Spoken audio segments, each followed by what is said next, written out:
Quick kwento lang po dito sa pinagdadaanan nitong ating caller kanina. Siya po Oo. ay matagal ng kasal dito sa kanyang asawa na Mhm. at na-confirm niya noong una na mayroon ngang ibang babae. Pinatawad niya po ito, naging sila ulit, meron na silang 3 anak. Ang problema, ngayon, super paranoid pa rin siya. Kasi may mga nakikita pa rin siya na gawi at mga chinachat, kinakausap ng asawa niya na parang nagloloko pa rin. Meron siya nababasa minsan na, "Good morning, I miss you." Mga ganyan po, doktora.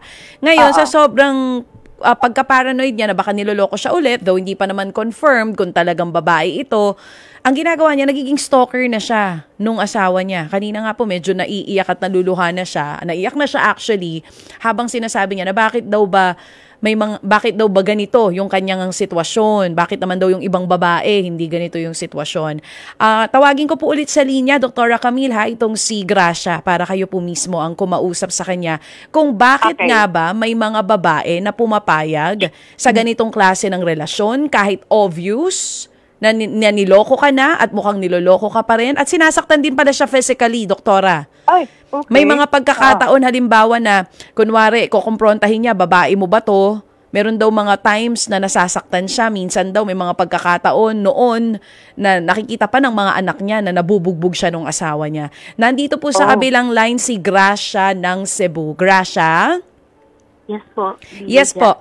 Si Doktora Camille ang kasama natin sa kabilang linya. Okay po. She's a psychologist. Mas matutulungan ka nito ni Doktora Camille para maintindihan mo kung bakit nga ba nagsistay ka pa rin sa relasyon na yan at ano bang po pwede mong gawin. Doktora Camille, sige po, usap po kayo ni Gracia.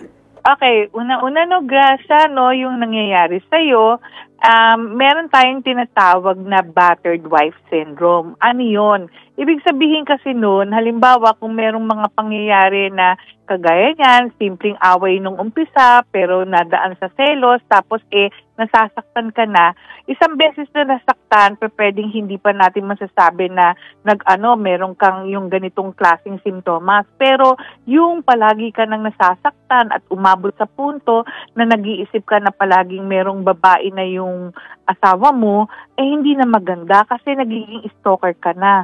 So talagang lalong magagalit yung asawa mo. At saka at the same time, alam mo, sasabihin mo pa dito, ikaw lahat ang may kasalanan kasi palagi mong tinututukan yung asawa mo. Hindi na maganda to, ha?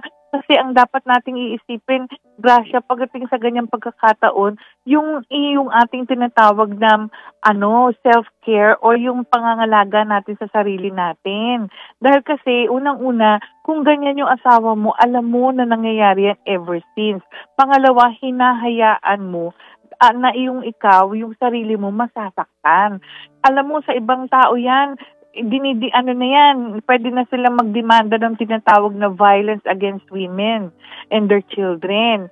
Tapos, kung sakasakali na ikaw ay matatakot na nagkakaroon ka ng tensyon, anxiety, at yun na nga, sabi nga ni DJ Chacha, mangyak-ngyak ka pa, meron naman dyan sa Cebu na mga hotline na pwede kang matulungan dyan sa tinatawag natin na battered wife syndrome. Kasi nag-uumpisa yan na parang akala mo ganun lang pero meron ng depression. Kaya ang nangyayari, ayaw mong yung kumbaga hindi ka makatakas.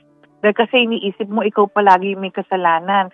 So, sana magpakonsulta ka. Meron diyang mga libreng mga sabihin na natin, merong mga facilities na makakapag-cater sa'yo ng libre, matutulungan ka from therapy sessions, consultations. Kasi hindi natin pwede na sabihin natin magtuloy-tuloy ito. Ikaw mismo kailangan ma-realize mo na dapat maging maayos ka at maging matatag ka. Dahil hindi naman natin pwedeng baguhin yung asawa mo. Pero yung sitwasyon, pwedeng baguhin, doktora? Oo. Totoo yan, DJ Chacha. Lalo daw pa ngayon dahil kasi mas lalo, ang ating Department of Health, kami nga ay merong mga aktibidades itong coming September 12 dahil kasi ina-advocate nila yung dahil Suicide Prevention Week ang September 9 to 14. Kaya National Suicide Prevention Week yun. Usually, yung mga ganitong klaseng kadahilanan, nag-uumpisa sa depression. yung ginagawa dito ni Gracia, nag-uumpisa nga na nadidepress siya pag hindi niya magawa ng paraan na talagang tutukan yung asawa niya. Kaya wag sanang aabot sa ganyan. Ano naman pong possible effect nito dun sa mga anak niya na nakikita na ganito yung sitwasyon nila? Actually, siguro, Doktora, may edad na rin naman yung mga bata, pero kahit parang hindi kay Gracia, kasi graduate na yung dalawang anak niya, and then yung isa, magte-take na ng board exams, oo. Para sa mga kagaya ni Gracia na nasa ganitong klaseng sitwasyon, tas nawi-witness ng mga bata, yung mga ganyang panloloko, pagbubugbugan. Okay. First, siguro, isa sa maapektuhan yan ay yung how they will be able to have relationship with other people.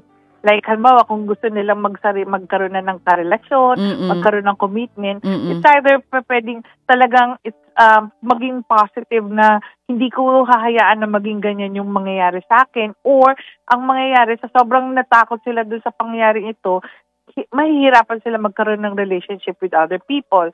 Second, there's a possibility na sila mismo, dahil kasi ayaw nila yung nangyayari sa nanay nila, magiging overprotective sila or sila din maaapektuhan doon sa pinapakitang behavior ng nanay nila. So sana, kaya nga sabi ko, kung ang nanay nila nagpapakita ng katatagan at saka yung resilience na hindi, gagawa tayo ng paraan na maging maayos yung pamilya natin, malaking factor yon para sa ganun yung mga bata hindi talaga behaviorally or yung attitude nila ay magkakaroon ng maling epekto. Kasi syempre, ang sisisihin nila dito kasi yung tatay nila ganito, kasi ganito nangyayari, kasi yung nanay nila napapabayaan na rin kami, yung mga tipong mga ganun. So yun yung dapat natin maiwasan kasi malaking impact din ito sa mga anak regardless kung may edad na sila or bata pa. Narinig mo yon, Ate Gracia, Miss Gracia, no? Hindi lang sa'yo may effect, maging sa mga anak mo, yung future relationships nila. Baka 'di ba, parang nakikita kasi, no, Doc, na ganito yung nanay, pwedeng maging ganito or pwedeng hindi na pumasok sa relasyon at all dahil sa trauma na nakita nila doon sa nanay at tatay nila. Maraming salamat, Doktora Camille Garcia. Super konti nung oras pero ang dami po namin agad nakuha. And we hope mapag-usapan natin sa susunod ng mas mahabang oras yung tungkol sa topic na ito, yung sinasabi nyo ng battered wife syndrome. Sige. Thank you rin, DJ Chacha, sa uulitin, ha. Sana may mga ganyang kaso ulit para ma-discuss natin yan. Naku, sana wala ng kaso. Kahit walang kaso, Doktora. Oo, basta lang i-discuss natin. Oo, sana huli na itong si Gracia. But maraming salamat, Doktora Camille. Okay, sige. Thank you so much. Yan nga po si Doktora Camille Garcia.